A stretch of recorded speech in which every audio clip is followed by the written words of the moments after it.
Ok, direction le speed duel, j'ai déjà ouvert. Mais en fait, il y a une erreur dans mon logiciel du coup. Et bah, ça m'a tous pris. Et vous avez loupé l'intro et tout ça. Mais c'est pas grave. C'est pas grave, c'est pas grave, on s'en fout. Le plus important, c'est ça. Regardez, il y a 3 petits paquets.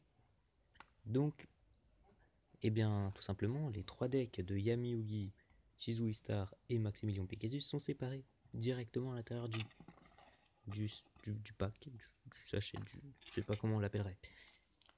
Ensuite, on obtient 3 cartes rares. Oui, je crois qu'on peut dire ça, très rares même. Une carte magie continue, fragment de cupidité, la pomme d'or, une carte piège, et le doppelganger, le mimétique. Voilà, une carte magie.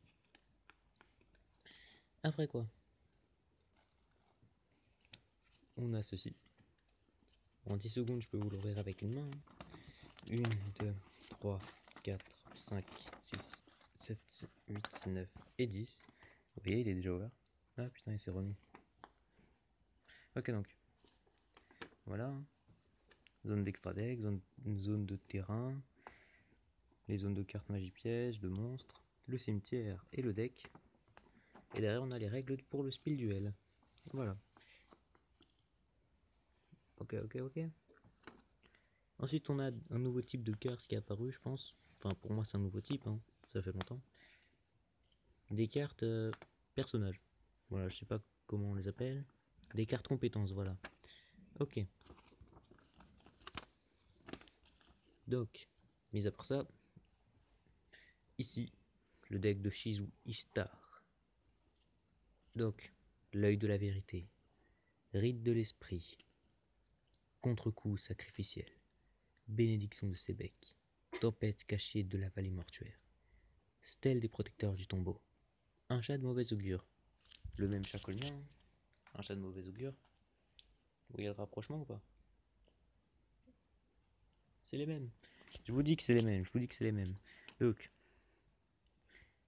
ensuite, devin des protecteurs du tombeau, chaman des protecteurs du tombeau, recruteur des protecteurs du tombeau, prêtresse des protecteurs du tombeau, donc en 2 fois, assaillant des protecteurs du tombeau 2 fois, canonnier des protecteurs du tombeau, chef des protecteurs du tombeau, vassal des protecteurs du tombeau, il y a beaucoup de protecteurs, lancier des protecteurs du tombeau, en x2, malédiction des protecteurs du tombeau, collier du millénium. Alors, au début du tour de l'adversaire avant qu'il pioche, vous pouvez regarder les 3 cartes du dessus de son deck et les réarranger dans l'ordre de votre choix. Cette compétence ne peut être utilisée qu'une fois par tour. Par duel, par tour. Retournez cette carte lorsque vous activez cette compétence. Sort des protecteurs du tombeau. Ok, donc, si vous perdez minimum 1800 life points, vous pouvez activer cette compétence durant votre prochaine draw phase. Durant votre draw phase, vous pouvez chercher une carte protecteur du tombeau dans votre deck. Révélez-la à votre adversaire et ajoutez-la à votre main au lieu de piocher. Si vous faites ça, retournez cette carte. Et de l'autre côté, qu'est-ce qu'on a du coup? Retournez cette carte lorsque vous activez cette compétence. Mais, putain. Préscience, ok, j'allais dire présidence. Si les life points de votre adversaire sont supérieurs au double des vôtres, ou au double des vôtres, d'accord, donc ça veut dire, ok, je vois. Par exemple, il a 3000 et nous on a 1500. Voilà, donc c'est supérieur au double. Si on a moins, et ben, ça peut toujours s'activer. Activer cette compétence, voilà, c'est ce que je viens de dire. Vous pouvez regarder la carte du dessus de votre deck ainsi que celle du deck de votre adversaire à tout moment. D'accord, retournez cette carte lorsque vous activez cette compétence. Ok. Premier deck, le deck de Shizu Star. Deuxième deck, celui de Maximilian Pegasus. Tornade violente. Jarre de cupidité. Défense toon, magie continue. Enfin, c'est une carte piège continue, je veux dire. Épée des profondeurs. Ça n'a rien à voir. La carte Yami, une carte terrain. Le monde des toons, en x2. Rembobinage, toon. Table des matières, toon. Rituel de la noire illusion, ce qui veut dire le renoncer. Et oui, une carte rituelle. Ok. Crâne invoqué, toon. Sirène, Toon. Sorcier masqué, Toon. En x2. Lapin des ténèbres. Il saute de haut en bas, et dans toutes les directions. Personne ne peut attraper ce lapin malin. Dragon perroquet. Ce dragon de dessin animé est plus dangereux qu'il n'en paraît. Alligator Toon. Monstre alligator, tout droit sorti des dessins animés. En x2. Poupée brigande. Poupée meurtrière dotée de pouvoirs mystérieux. Elle est tout particulièrement puissante lorsqu'elle s'attaque aux forces de mal. Œil de Millennium. Donc là on a l'œil, tout à l'heure on avait le collier si je me trompe pas. Oui, donc on avait le collier, on a l'œil, ok. Donc l'œil du Millennium. Au début du duel, regardez la main du début de votre adversaire. Vous pouvez choisir de faire mélanger au joueur sa main dans son deck et piocher une nouvelle main. Si chaque joueur utilise une compétence en même temps, le joueur du tour résout sa compétence en premier. Ok, je commence à avoir du mal. Ok, télépathie. Donc, au début du troisième tour, comptez les tours de chaque joueur. Si vos life points sont minimum 3000, activez cette compétence. Vous pouvez regarder les cartes magie piège posées de votre adversaire à tout moment. Si vos life points passent en dessous de 3000, retournez cette carte. Retournez cette carte. Ok, c'est fait. Retournez cette carte lorsque vous activez cette compétence. D'accord. Dans le monde des toons. Activez cette carte en payant 1000 life points. Au début du duel, placez cette carte dans votre zone magie piège centrale et retournez-la. Ah ok, donc c'est pour pas utiliser la carte monde des toons qui est ici. Qui est ici, ouais voilà, monde des toons. Ok. Ok. Je commence à avoir du mal, je l'ai déjà dit déjà. Ok. Dernier deck, celui de Yami-Yugi. Première carte, la pioche finale. Pas du tout, en fait c'est à l'envers, ok donc. Pioche finale. Activez cette compétence durant votre main phase. Une fois par tour durant votre tour, vous pouvez placer un compteur sur cette compétence. C'est la minimum 3 compteurs. Lorsque vous allez piocher une carte, vous pouvez chercher une carte dans votre deck et l'ajouter à votre main à la place. À la fin du tour, vous utilisez cette compétence, vous perdez le duel. Donc ce n'est pas très avantageux. Pioche de la destinée. Ok. Pioche de la destinée. Si vous perdez minimum 2000 life points, vous pouvez activer cette compétence durant votre prochaine draw phase. Durant votre draw phase, vous pouvez chercher une carte dans votre deck, révélez-la à votre adversaire et ajoutez-la à votre main au lieu de piocher. Si vous le faites, retournez cette carte. Retournez cette carte lorsque vous activez cette compétence. Ok, d'accord. Et lui, il disait, retournez cette carte lorsque vous activez cette compétence. D'accord. Pouvoir des ténèbres. Donc c'est un peu comme la carte Yami. Tous les monstres démons et magiciens sur le terrain gagnent 200 d'attaque et de défense. Et aussi, tous les monstres elfes sur le terrain perdent 200 d'attaque ou de défense.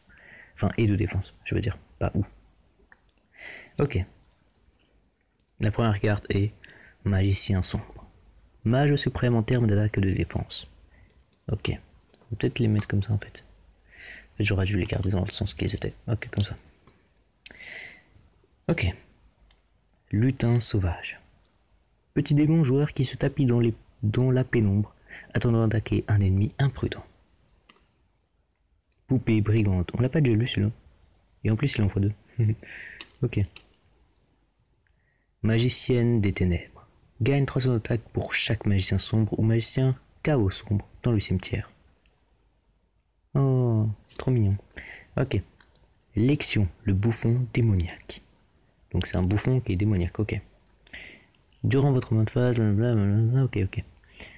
Et on l'a en x2, ok. Le verso mystique. D'accord. Double coston. C'est quoi ça? Cette carte ne peut être traitée comme cette carte peut être traitée comme 2 sacrifices pour l'invocation sacrifice d'un monstre ténèbre. Donc par exemple pour invoquer, eh bien tout simplement le magicien sombre. Et ouais. Invocateur dragon bleu. Si cette carte est envoyée depuis le terrain au cimetière, vous pouvez ajouter un monstre normal dragon, guerrier ou magicien depuis votre deck à votre main. 1000 couteaux. Si vous contrôlez magicien sombre, ciblez un monstre contrôlé par votre adversaire, détruisez la cible. Pierre de sagesse. Si vous contrôlez magicienne des ténèbres, face recto, invoquez spécialement un magicien sombre depuis votre main au deck. Attaque de magie noire. Si vous contrôlez magicien sombre, détruisez tous les magie et pièges contrôlés par votre adversaire. Ryuku. Ciblez 2 monstres face recto sur le terrain divisé par 2 l'attaque d'un monstre. Et si vous le faites, ajoutez l'attaque perdue à l'autre monstre. Ces effets durent jusqu'à la fin de ce tour. Poupée de sacrifice. Ok, d'accord. Baguette magique, je ne vais pas tous les faire, parce que sinon ça va être long. Épée de la force de la lumière. Cercle du magicien. Brouilleur magique. 7 outils du bandit. Ok. Ok. Et voilà. Maintenant, je vais lire un petit peu les règles avec vous. Si vous le souhaitez. Sinon, je vois que vous êtes déjà en train d'essayer de partir de cette vidéo. Sauf si vous l'avez déjà fait avant. Mais du coup, si je dis ça, bah du coup, vous ne l'entendriez pas. Ok, donc, ça dit, règle pour le speed duel. Pour le speed duel. Putain, je commence à avoir du mal à lire. Chaque joueur commence avec 4000 life points. Si vos life points tombent à 0, vous perdez. Si vous avez des monstres fusion cartes violettes comme Dragon millénaire, placez-les dans la zone extra deck. Votre deck doit avoir entre 20 et 30 cartes. Votre extra deck, si vous avez des monstres fusion, peut avoir entre 0 et 5 cartes. Ok. Chaque joueur choisit une carte compétence avant le duel et la place verso devant lui. Jouez à pile ou face, le gagnant choisit qui va commencer. Celui qui va commencer en premier ne pioche pas de cartes au premier joueur. Enfin, au premier tour. Chaque joueur pioche les 4 premières cartes de son deck constituant sa main de départ. Le duel se joue tour par tour. Vous pouvez invoquer normalement un monstre depuis votre main. Ah merde, j'ai sauté un truc. Au début de votre tour, vous pouvez piocher une carte, ensuite vous pouvez poser des pièges, jouer des magies, invoquer un monstre dans l'ordre que vous voulez. Après ça, vous pouvez attaquer. Lorsque vous avez fini d'attaquer, votre tour prend fin et celui de votre adversaire commence. Donc il fait la même chose, ok. Durant votre tour, vous pouvez invoquer normalement un monstre depuis votre main en position d'attaque, position horizontale, ou poser un monstre face version position de défense, position verticale. Regardez le nombre d'étoiles sur la carte représentant le niveau du monstre que vous invoquez. Si l'on a maximum 4, vous pouvez l'invoquer ou le poser. Si l'on a plus, vous devez sacrifier un monstre que vous avez déjà en jeu, en l'envoyant au cimetière. Vous devez sacrifier un monstre pour invoquer ou poser un monstre de niveau 5 ou 6, ou 2 monstres pour invoquer ou poser un monstre de niveau 7 ou plus. Si un effet de carte dit d'invoquer spécialement un monstre, vous n'avez pas besoin de sacrifier, sauf indication contraire. De plus, les invocations spéciales ne sont pas prises en compte pour votre limite d'invocation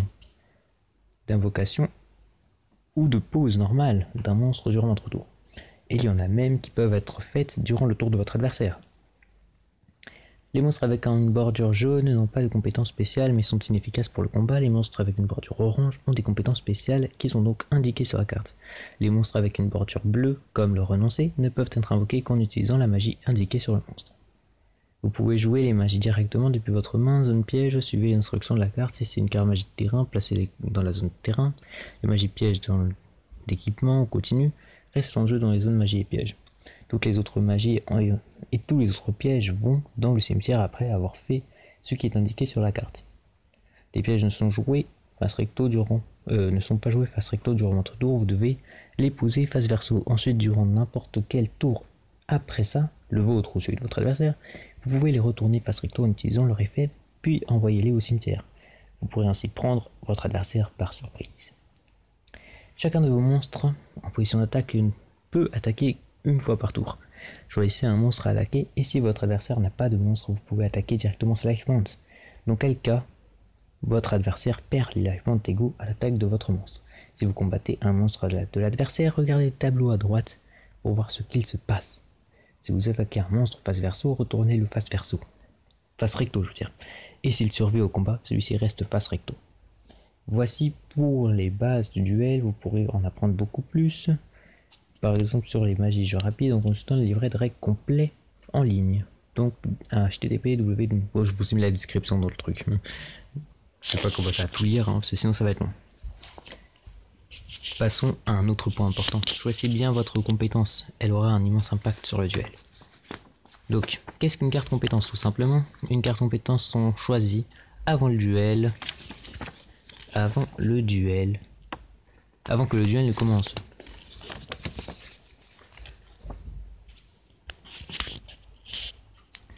Donc les cartes compétences sont choisies avant que le duel ne commence. Choisissez une carte compétence et placez-la face verso. Le nom du personnage est invisible avant le début du duel. Certaines cartes peuvent être retournées face recto au début du duel. Celles dont les instructions disent le contraire vous indiqueront lorsque vous pouvez les activer en les retournant passe recto. Lorsque vous le faites, suivez les instructions de la carte. Retournez votre compétence pour l'activer. Votre adversaire ne doit pas savoir quelle carte compétence vous allez utiliser, alors faites en sorte qu'il ne la voit pas lorsque vous la posez au début du duel. Ok, d'accord. Ok. Ok, mais ça ne me dit pas si je dois le mettre dans le deck. À mon avis, non. À mon avis, on doit la choisir dès le début. Ah, bah c'est écrit. Choisissez-la dès le début. Putain, je suis complètement con. Ok. Donc, nous, on a les maîtres du destin. Et il nous faut les duellistes de demain. Avec Mei, Joe et Seto. Ok. Et c'est tout pour aujourd'hui. Maintenant,